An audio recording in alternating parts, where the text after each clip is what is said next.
اعوذ باللہ من الشیطان الرجیم، بسم اللہ الرحمن الرحیم۔ وہ شخص جو روزہ نہ رکھ سکے کسی وجہ سے، وہ اس کا فدیہ کتنا دے گا؟ مختلف صورتیں ہیں فدیہ دینے کی۔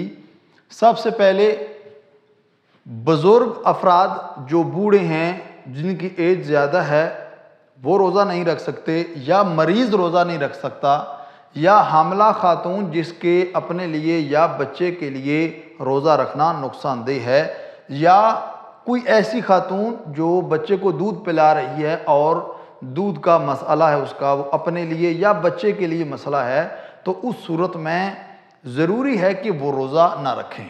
اگر انہیں پتہ ہے کہ ہمارے لیے مشکل ہے، روزہ رکھنا نقصان دہ ہے، تو وہ روزہ نہیں رکھیں گی۔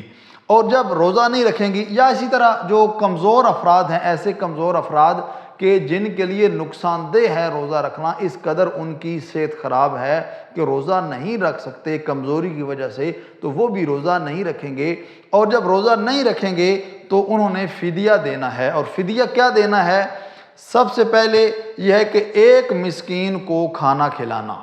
ایک فرد جو اپنے اخراجات نہ چلا سکتا ہو، سال بھر کے اخراجات اس کے پورے نہ ہوتے ہوں، ایک مسکین کو کھانا کھلانا، ایسے مسکین کو۔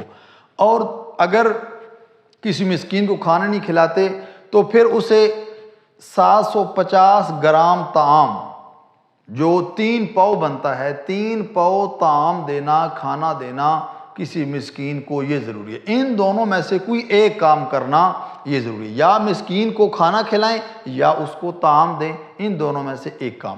لیکن یہ یاد رکھنا ضروری ہے کہ فقط پیسے دے دینا کافی نہیں ہے، ضروری ہے کہ ان کو طعام خرید کر دیں یا انہیں خود کھانا کھلائیں۔ فقط پیسے دے دینا 3 پاؤ کے یا 750 گرام جو بنتا ہے اس کے، یہ کافی نہیں ہے۔ اچھا، ایک اور بات وہ یہ کہ ضروری ہے کہ وہ مریض جو مستقل مریض ہے، اس کے لیے تو مسئلہ ہے۔ مثلا ایک بندہ شوگر کا مریض ہے، اسے پتہ ہے کہ میں بعد والے رمضان تک صحتیاب نہیں ہو سکوں گا۔ ایک ہارٹ پیشنٹ ہے، یا کوئی ایسا مریض ہے جس کو معلوم ہے کہ میری بیماری اتنی لمبی ہے کہ وہ ٹھیک ہونے والی نہیں ہے، یا جس طرح یہ بزرگ افراد ہیں، ان کی بیماری ایسی ہوتی ہے کہ وہ درست ہونے والی نہیں ہوتی، ٹھیک ہونے والی نہیں ہوتی، تو وہ فقط اور فقط فدیہ دیں گے، وہ روزے کی قضا نہیں کریں گے۔ لیکن مثلا ایسا مریض کہ جو عارضی مریض ہے، 1 دن کے لیے، 2 دن کے لیے، 1 مہینے کے لیے مریض ہوا ہے، اور اس کے بعد اس نے تندرست ہو جانا ہے، تو ضروری ہے کہ بعد میں وہ پھر قضا بھی کرے گا۔ یا اسی طرح حاملہ خاتون جب وضع حمل ہو جائے تو بچہ پیدا ہونے کے بعد پھر دوبارہ وہ جب صحتیاب ہو جائے گی، تو ضروری ہے اس کے لیے کہ وہ اس روزے کی قضا بھی کرے جو روزے اس سے رہ گئے ہیں۔